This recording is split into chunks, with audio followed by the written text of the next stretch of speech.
Shalom Bapak Ibu, saudara-saudara yang dikasihi Tuhan. Saat ini kita akan siapkan hati kita untuk memulai ibadah ini. Mari kita teduhkan hati kita.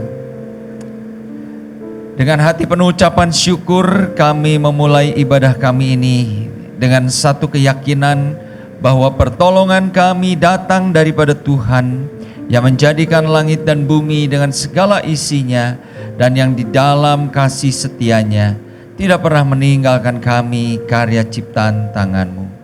Turunlah di tengah-tengah ibadah kita hari ini kasih dan anugerah dari Allah Bapa di dalam nama Tuhan Yesus Kristus. Bapa di surga, hari ini kami datang kepadamu mengucap syukur Tuhan. Kalau kami masih diberikan kesehatan, kami masih ada sebagaimana kami ada hari ini. Oleh karena itu kami mau beribadah dengan hati penuh sukacita, dengan hati yang meluap dengan syukur, karena kami merasakan kebaikan-Mu di dalam kehidupan kami. Kami berdoa biarlah Tuhan yang akan memberkati ibadah ini dari awal sampai kepada akhirnya. Memohonkan anugerah-Mu dimanapun Tuhan sidang jemaat-Mu menyaksikan tayangan ini. Mereka semua boleh mengalami kehadiran Tuhan di tempat mereka masing-masing.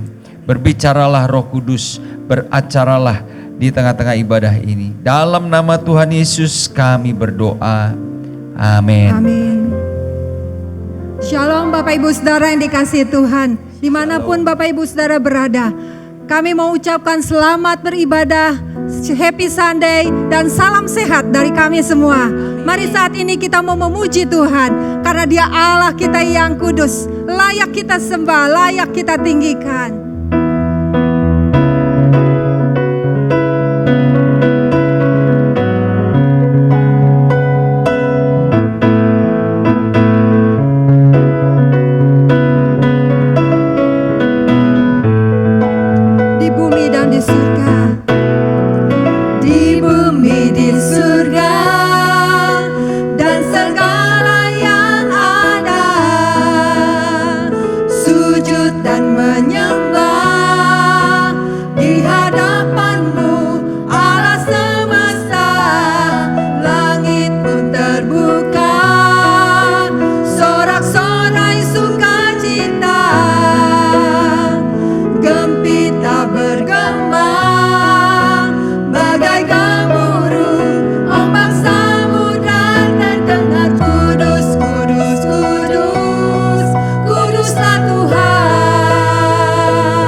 Engkau Tuhan, Allah yang Maha Kudus.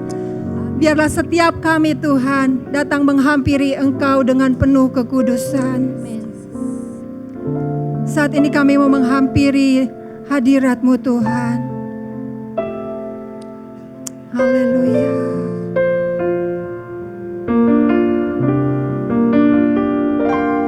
Ku datang Tuhan dalam hadirat-Mu,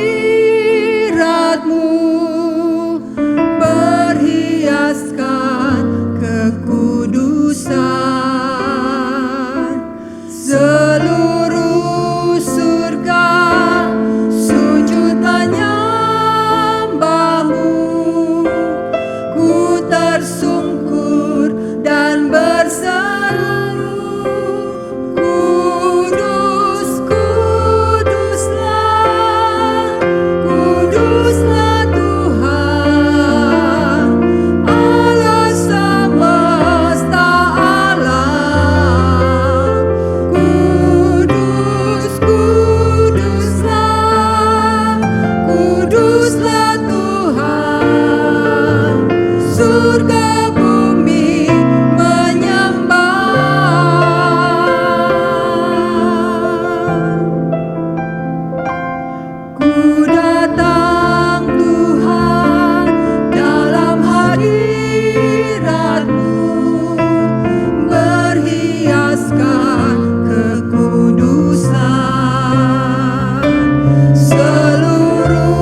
Haleluya Tuhan. Kami memuja, kami memuji nama-Mu. Engkau yang layak untuk kami tinggikan, Engkau yang layak untuk kami agungkan. Bukan hanya lewat pujian dari lidah bibir kami, tetapi lewat seluruh kehidupan kami Tuhan. Biar kami menjadi pribadi-pribadi yang kudus dan tidak bercela. Mari Tuhan, Engkau yang beracara. Saat ini kami merenungkan firman-Mu. Biarlah Tuhan Roh Kudus-Mu membukakan hati dan pikiran kami, untuk kami sungguh-sungguh mengerti apa yang Tuhan kehendaki di dalam kehidupan kami ini. Terima kasih Bapa di surga. Terima kasih Tuhan. Mari Engkau yang akan bersabda melalui hamba-Mu, pakai hamba-Mu yang tidak ada apa-apanya ini, untuk boleh menyampaikan apa yang menjadi isi hati-Mu. Di dalam nama Tuhan Yesus kami berdoa dan mengucap syukur. Amin. Amin. Shalom Bapak Ibu Saudara sekalian. Dimanapun Bapak Ibu berada, saya percaya kita semua bersama-sama untuk dapat menikmati kebenaran firman Tuhan pada hari ini. Bapak Ibu Saudara-saudara yang dikasihi Tuhan, sepanjang bulan ini kita membahas mengenai doa dan kerinduan Tuhan Yesus dan para rasulnya. Bapak Ibu, dan hari ini kita akan membahas doa-doa mereka. Yang menarik Bapak Ibu, bahwa doa-doa yang dinaikkan oleh Tuhan Yesus, oleh para rasul, khususnya Rasul Paulus, itu bukan doa-doa yang berorientasi pada kemakmuran secara bendawi. Bukan doa-doa yang berorientasi kepada kenyamanan kita secara jasmani. Tetapi Bapak Ibu, doa-doa mereka adalah doa yang orientasinya tertuju kepada perkara-perkara tentang mengenal Allah, tentang menyadari bagaimana kasih Tuhan yang tidak terhingga, tentang bagaimana kita memiliki iman yang kokoh. Nah, untuk itu Bapak Ibu Saudara-saudara, hari ini kita akan membahas tentang kerinduan Tuhan, yaitu agar kita memiliki kehidupan yang kudus dan tidak bercela. Bagaimana Bapak Ibu kita dapat memiliki kehidupan yang kudus dan tidak bercela? Seharusnya hal ini menjadi perenungan bagi kita semua. Karena apa Bapak Ibu? Saat ini kita menghadapi situasi zaman yang semakin membingungkan, semakin menakutkan. Nah Bapak Ibu, apakah kita bisa menjadi orang-orang yang tetap menjaga hidup di dalam kekudusan dan hidup yang tidak bercela? Untuk itu saya mengajak kita membuka firman Tuhan yang terdapat di dalam Filipi pasal yang pertama, ayat yang ke-9 sampai dengan ayat yang ke-11. Saya akan bacakan untuk kita semua.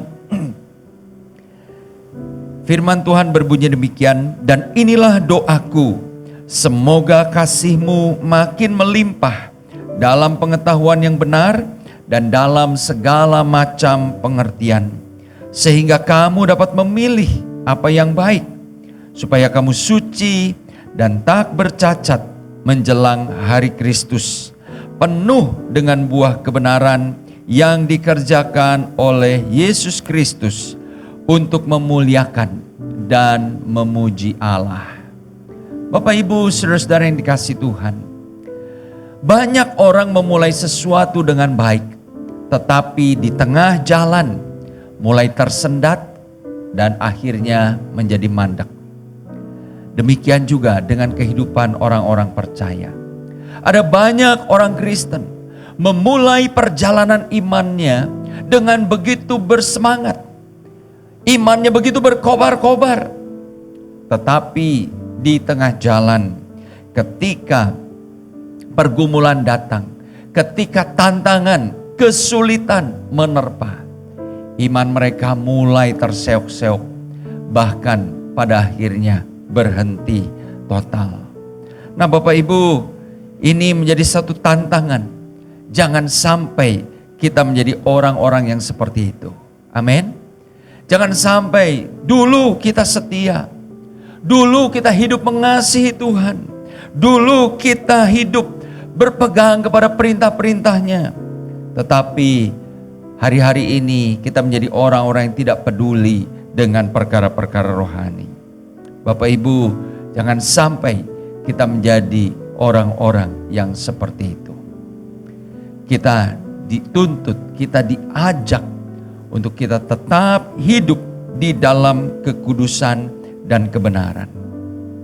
Bapak Ibu Saudara, ada orang berpikir bahwa jika manusia itu diberi teguran, jika manusia itu diberi hukuman, atau kejadian-kejadian yang membuat syok, membuat mereka takut, atau melihat hal-hal yang mengerikan, maka mereka akan bertobat dan semakin hidup dalam kebenaran.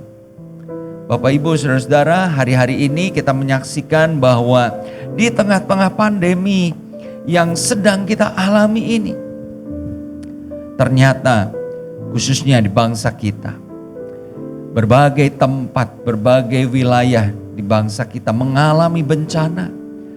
Ada banjir, ada gempa bumi, ada gunung meletus, dan sebagainya. Bapak Ibu Saudara-saudara yang dikasihi Tuhan, pertanyaannya adalah apakah ketika kita mengalami semua itu, kita justru semakin ingin hidup menyenangkan Tuhan? Atau kita cuek dengan semua yang terjadi itu? Bapak Ibu, kalau tadi saya katakan ketika ada orang yang berpikir ketika kejadian-kejadian yang menakutkan, bencana-bencana, itu akan membuat orang menjadi kemudian mencari Tuhan. Saya ingin mengajak kita untuk melihat ya contoh di dalam Alkitab. Bapak Ibu dapat membuka di dalam 2 Tawarikh pasal yang ke-16 ayat 1 sampai 12. Di situ dikisahkan tentang seorang raja yang bernama Asa. Bapak Ibu, Raja Asa ini di awal-awal kehidupannya, di awal-awal dia memerintah, dia adalah raja yang takut akan Tuhan. Raja yang mentaati hukum-hukum Tuhan. Ya. Dia berusaha untuk menuruti apa yang Tuhan perintahkan. Tetapi Bapak Ibu yang dikasihi Tuhan, apa yang terjadi? Di tahun ke-36 pemerintahannya, dia mulai menyimpang dari kebenaran yang dia ikuti sejak masa mudanya itu. Yang tadinya dia bersandar kepada Tuhan, dia berharap kepada Tuhan. Tetapi sekarang dia berharap kepada manusia. Dia meminta pertolongan kepada manusia, dalam hal ini Raja Aram. Nah, tidak berhenti sampai di situ. Ya. Ketika ada seorang hamba Tuhan, nabi Tuhan menasehati dia. Kamu salah, telah meminta pertolongan kepada manusia. Apa yang terjadi, Bapak Ibu Saudara? Malah nabi itu dipenjarakannya. Tidak berhenti sampai di situ. Beberapa tahun kemudian, Raja Asa mengalami sakit yang parah. Nah, kalau kita melihat di dalam ayat yang ke-12, di situ dikatakan begini, ya. Pada tahun ke-39 pemerintahannya, Asa menderita sakit pada kakinya yang kemudian menjadi makin parah. Namun, dalam kesakitannya itu ia tidak mencari pertolongan Tuhan, tetapi pertolongan tabib-tabib. Bapak Ibu, saudara-saudara, ya, Asa di akhir hidupnya dikatakan dia mengalami sakit yang parah. Tetapi di dalam kesakitannya itu dia tidak mencari Tuhan. Dia tidak minta pertolongan kepada Tuhan. Tapi dia cari mana ya dokter, mana tabib yang bisa menyembuhkan saya. Dan Bapak Ibu, akhirnya sampai dia meninggal. dia menjadi orang yang tidak lagi mengandalkan Tuhan. Sungguh mengenaskan Bapak Ibu. Ada 36 tahun kehidupan Asa di mana dia hidup benar di hadapan Tuhan. Tetapi di 5 tahun terakhir kehidupannya, imannya rontok. Sungguh miris Bapak Ibu. Pertanyaannya adalah apakah kita akan menjadi orang-orang yang seperti itu? Bapak Ibu, saudara-saudara, kalau kita membaca Filipi pasal yang pertama tadi, ya, maka kita menemukan bahwa Rasul Paulus mengidentifikasikan bahwa kehidupan yang kudus dan tidak bercela itu adalah wujud dari proses pertumbuhan kehidupan rohani seseorang. Bapak Ibu, ketika seseorang berhenti untuk bertumbuh, maka pada saat itu mandeklah juga ya proses untuk hidup menuju kepada kehidupan yang kudus dan tidak bercela. Jadi Bapak Ibu, ada satu korelasi antara pertumbuhan iman dengan kehidupan yang kudus dan tidak bercela. Bapak Ibu, oleh karena itu Paulus terus mendoakan jemaat di Filipi agar mereka bertumbuh dan luput dari kemandekan rohani, agar mereka hidup bertumbuh di dalam kekudusan. Nah, hari ini saya ingin mengajak kita melihat apa kiat-kiat yang dapat kita pelajari dari doa Paulus ini, agar kehidupan kita menjadi kehidupan yang tetap kudus, bahkan tidak bercela menjelang kedatangan Tuhan yang kedua kali. Yang pertama, Bapak Ibu, kita melihat dari Filipi 1 ayat 9 tadi, bahwa kehidupan yang kudus dan tidak bercela itu dimulai dari hati yang melimpah dengan kasih kepada Tuhan. Bapak Ibu, kalau kita mau hidup di dalam kekudusan, hidup yang tidak bercela, maka itu dimulai dari hati yang memiliki kasih yang berlimpah kepada Tuhan. Ini berarti Bapak Ibu, bahwa kehidupan yang kudus itu tidak didrive atau tidak didorong oleh sikap legalistik. Mungkin ada orang-orang yang berpikir, wah saya mau hidup kudus. Karena apa? Karena saya takut dihukum. Saya mau hidup di dalam kekudusan. Karena apa? Karena saya takut masuk neraka. Saya mau hidup di dalam kekudusan karena apa? Takut nanti kalau Tuhan tiba-tiba datang, ya, wah saya harus masuk zaman antikris, mengalami penganiayaan. Wah, itu sungguh menakutkan. Bapak Ibu, sebenarnya tekad atau kerinduan untuk hidup di dalam kekudusan itu bukan didorong, didrive oleh sikap seperti itu. Tetapi yang benar adalah ketika hati kita melimpah dengan kasih, ketika kita sungguh-sungguh mencintai Tuhan, itulah yang akan membuat kita terdorong, tergugah untuk hidup tidak bercela dan mengasihi Tuhan. Bapak Ibu, saudara-saudara, kalau kita sudah mengalami betapa dalamnya, betapa lebarnya, betapa tingginya kasih Tuhan buat kita, seharusnya itu akan memudahkan kita untuk kita semakin mengasihi Tuhan. Amin. Nah Bapak Ibu, oleh karena itu mari kita renungkan hal ini. Bagaimana kehidupan kita selama ini? Apakah kita sudah mengalami kepenuhan yang terus meningkat dari kasih Tuhan dalam hidup kita ini? Bapak Ibu, ada banyak orang yang merasa puas dengan mengalami kasih Tuhan di masa yang lampau. Mungkin mereka mengalami, oh kasih Tuhan yang sudah menebus saya. Mereka mengalami, oh kasih Tuhan di waktu yang lampau sudah menyembuhkan saya. Atau kasih Tuhan di masa yang lalu sudah memberikan mujizat buat saya. Tetapi kemudian mereka berhenti pada pengalaman kasih itu. Bapak Ibu, padahal kalau kita melihat sebagaimana firman katakan, begitu luas kasih Tuhan itu. Dan kalau kita mengalami kepenuhan kasih Tuhan yang demikian, pasti kita akan semakin mengasihi Tuhan dan bertekad untuk hidup di dalam kekudusan dan kebenarannya.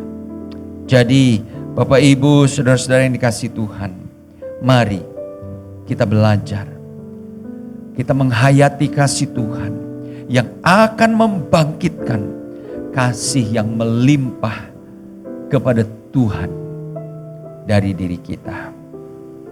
Itu pelajaran yang pertama kita dapat temukan di dalam doa Paulus. Lalu yang kedua, Bapak Ibu Saudara, kekudusan hidup menurut Rasul Paulus di dalam Filipi 1 ayat yang ke-10.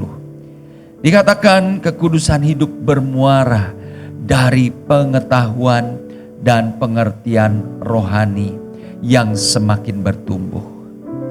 Bapak Ibu, kalau kita membaca ayat ini dari terjemahan bahasa aslinya, maka kata pengetahuan di situ bukan sekedar Bapak Ibu pengetahuan dalam arti informasi yang kita dapatkan tentang Alkitab, informasi yang kita dapatkan tentang Tuhan, informasi yang kita dapatkan tentang hukum-hukumnya.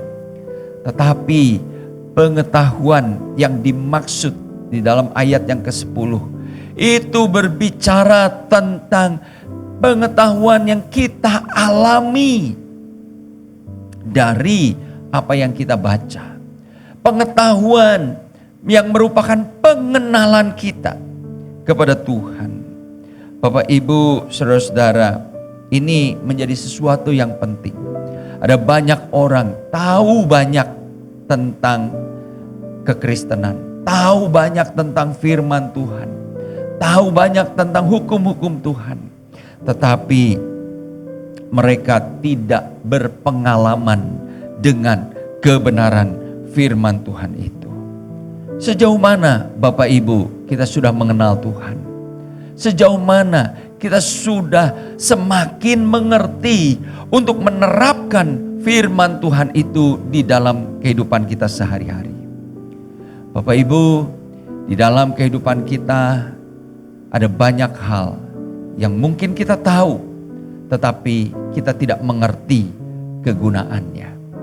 Satu contoh, saya percaya kita semua punya gadget. Ya mungkin Bapak Ibu juga saat ini menyaksikan tayangan ini melalui gadget Bapak Ibu. Nah Bapak Ibu saudara-saudara, menurut penelitian bahwa kebanyakan orang yang mempunyai gadget, HP atau tablet, ya, menurut survei dikatakan bahwa kebanyakan dari orang-orang yang punya gadget hanya mempergunakan 20% dari seluruh kemampuan, dari seluruh aplikasi yang ada di HP-nya. Ya, sisanya ya nggak pernah dipakai, ngabis-ngabisin memori malah ya.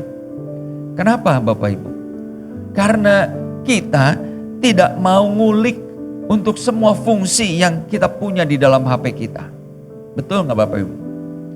Ya jangan dilihat sekarang ya, nanti setelah ibadah selesai boleh Bapak Ibu cek. Apa sih aplikasi yang sering kita pakai di dalam HP kita? Ya paling-paling WhatsApp, paling-paling jam ya, alarm. Ya, WhatsApp mau diberlakukan aturan tertentu. Kira-kira Bapak Ibu mau pindah ke aplikasi lain atau tidak? Ya. Nah, Bapak Ibu, tapi yang sering kita pakai kan ya seperti itu.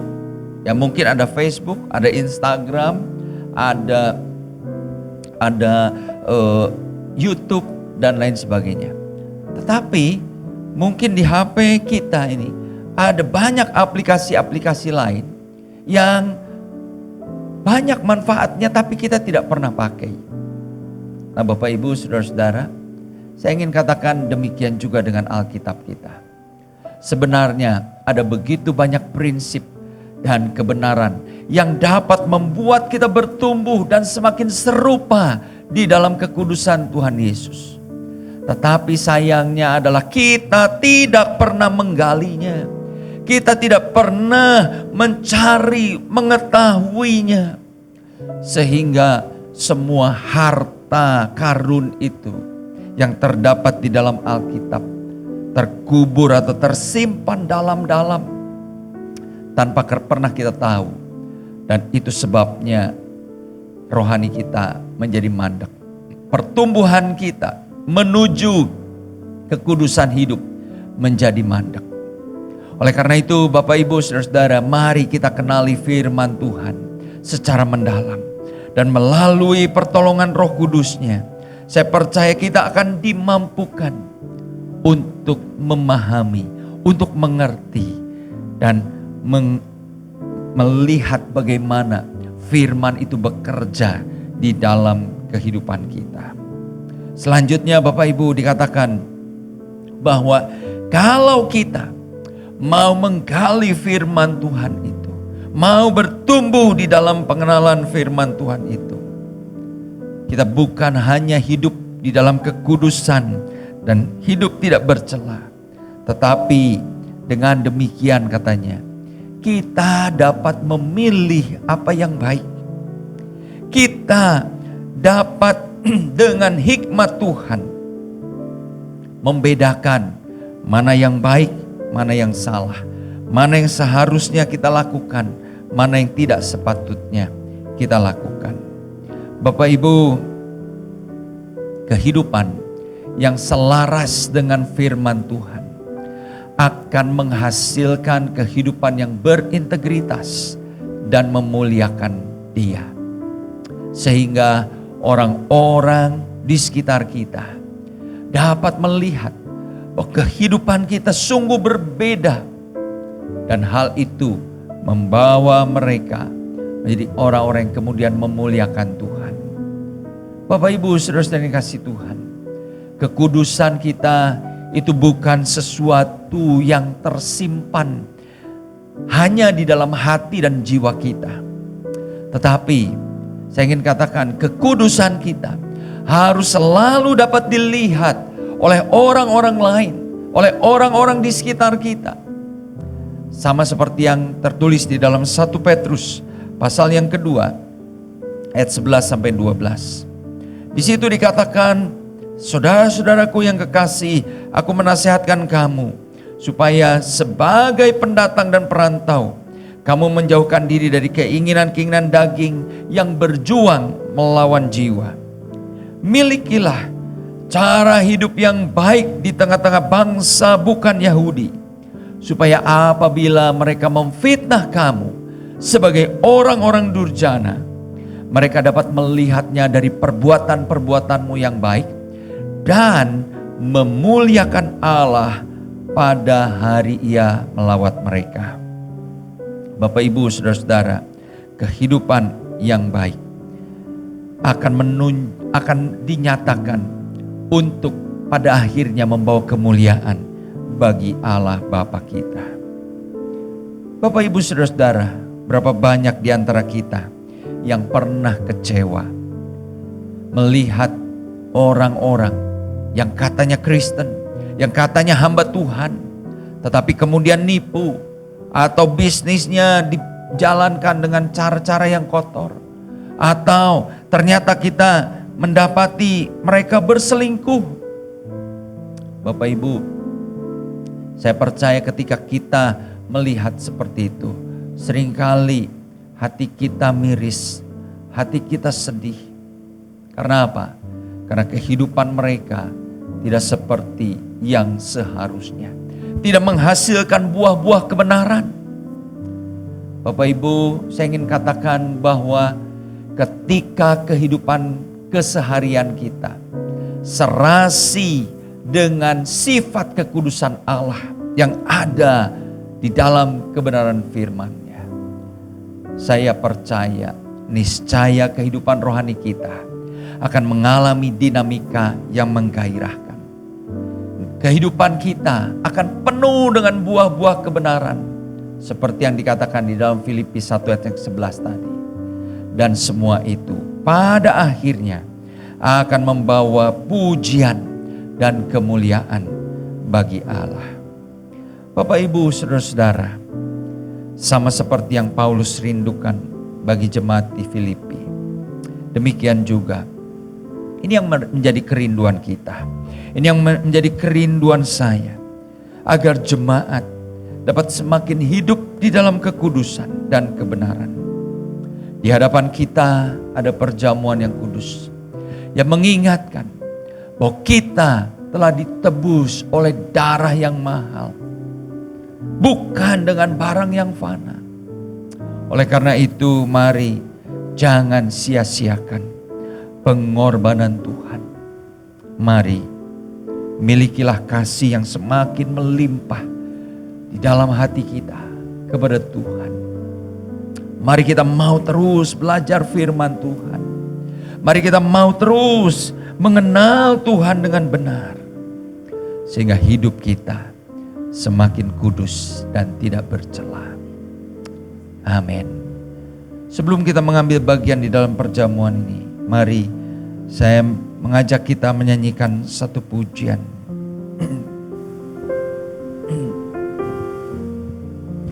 Ku telah mati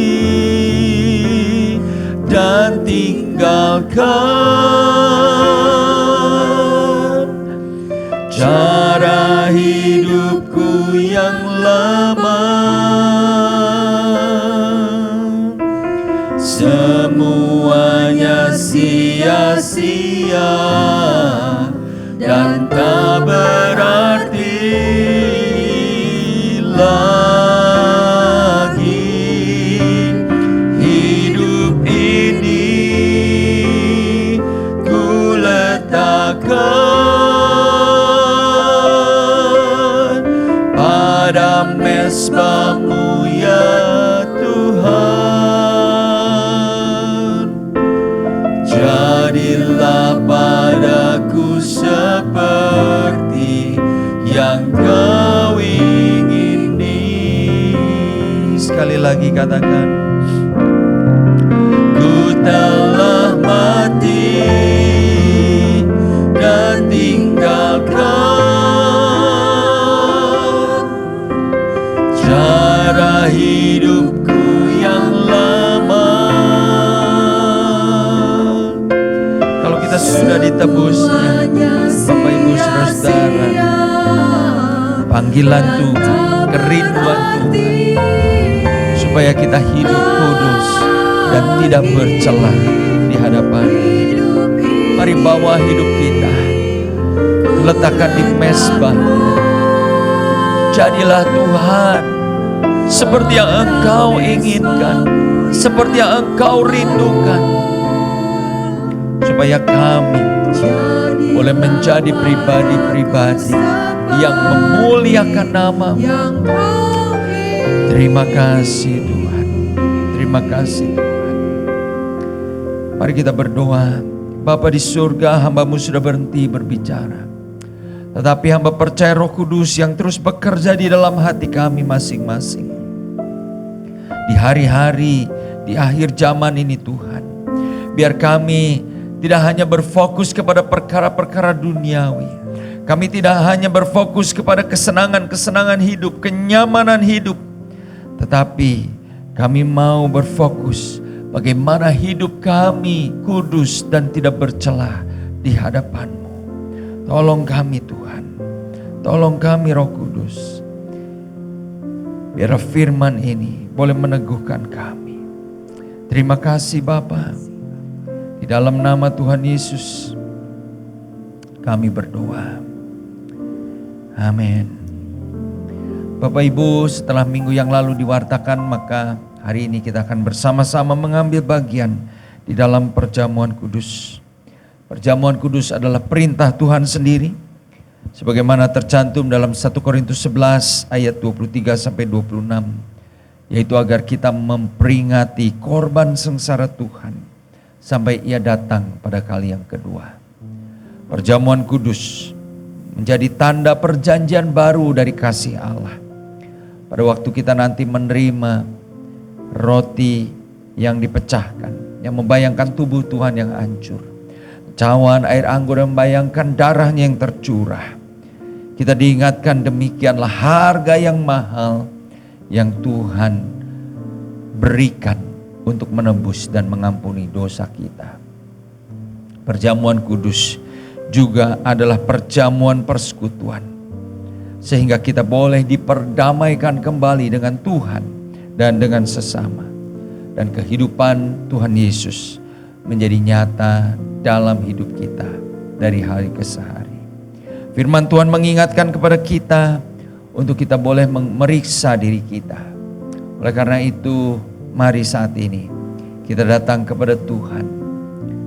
Kalau Roh Kudus mengingatkan ada dosa yang belum kita bereskan, kalau Roh Kudus mengingatkan ada kebencian, ada kemarahan, dendam yang kita masih simpan di dalam hati kita, Tuhan mau untuk kita membereskan itu. Tuhan mau untuk kita mengampuni orang-orang yang bersalah kepada kita, supaya kita pun beroleh pengampunan dari Tuhan. Mari saat ini kita berdoa. Ya Tuhan, kami menyadari seringkali kami lemah, seringkali kami gagal di dalam mengikuti kebenaran-Mu. Seringkali Tuhan, hati kami tergoda untuk membenci, mengutuki orang lain.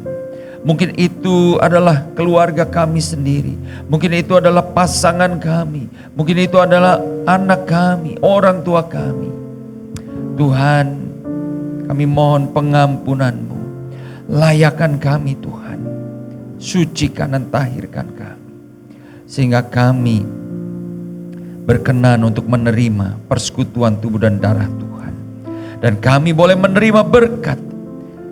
Yang sakit boleh menerima kesembuhan, yang lemah akan dikuatkan, yang berbeban berat akan beroleh penghiburan.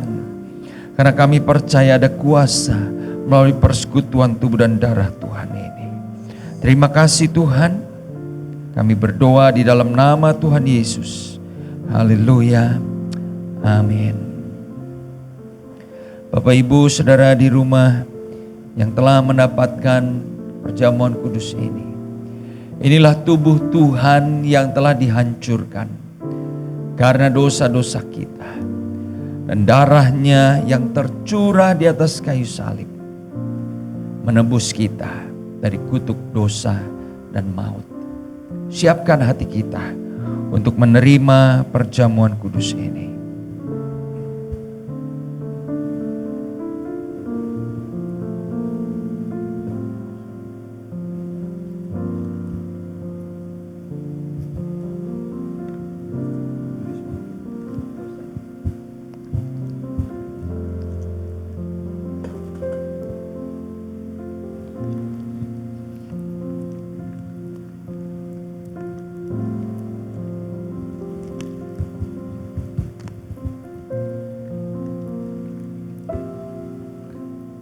Mari Bapak Ibu kita angkat roti di tangan kanan. Dengarkanlah apa yang firman Tuhan sampaikan. Sebab apa yang telah kuteruskan kepadamu ini telah aku terima dari Tuhan, yaitu bahwa Tuhan Yesus pada malam waktu Ia diserahkan mengambil roti, dan sesudah itu Ia mengucap syukur atasnya. Ia memecah-mecahkannya dan berkata, inilah tubuhku yang diserahkan bagi kamu. Perbuatlah ini menjadi peringatan akan aku. Mari kita makan bersama-sama dengan iman di dalam nama Tuhan Yesus Kristus.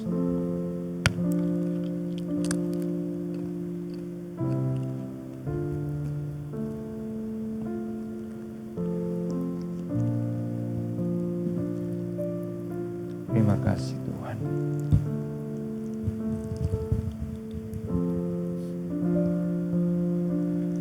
Sekarang kita angkat cawan di tangan kanan. Ini darah Tuhan Yesus yang tercurah di atas kayu salib. Mari kita menghargai pengorbanannya, setiap tetes darahnya. Demikian juga sesudah makan ia mengambil cawan dan berkata, "Cawan ini adalah perjanjian baru yang dimeteraikan oleh darahku. Perbuatlah ini setiap kali kamu meminumnya menjadi peringatan akan aku." Mari kita minum bersama-sama dengan iman di dalam nama Tuhan Yesus Kristus.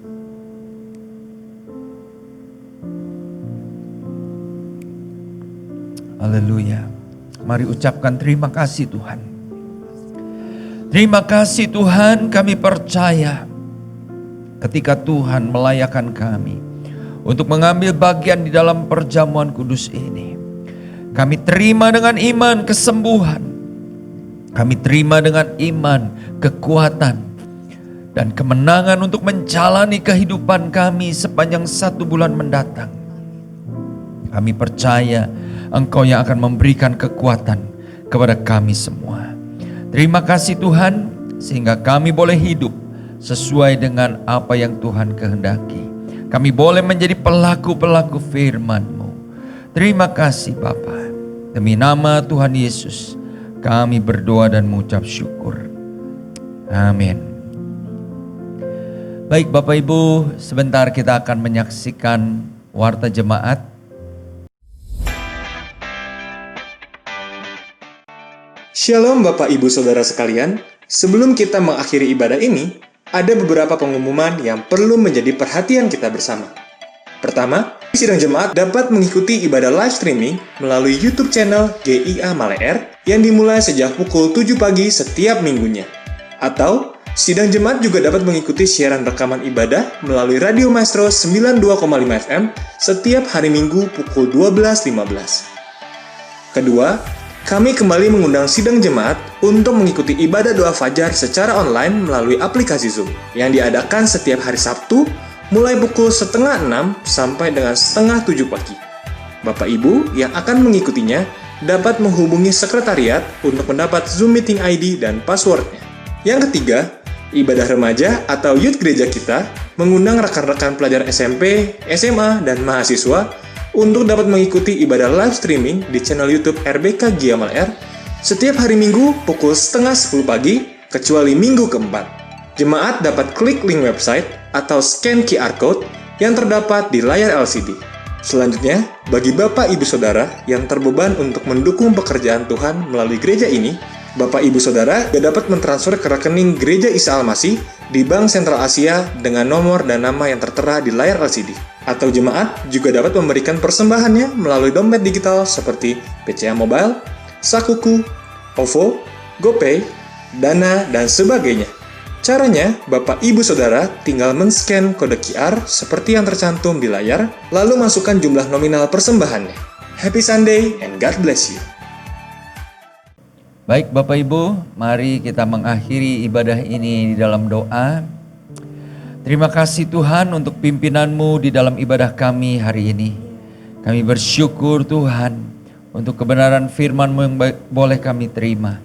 Kami bersyukur untuk perjamuan kudus yang menguatkan kami, memampukan kami Tuhan, agar kami hidup kudus dan tidak bercelah.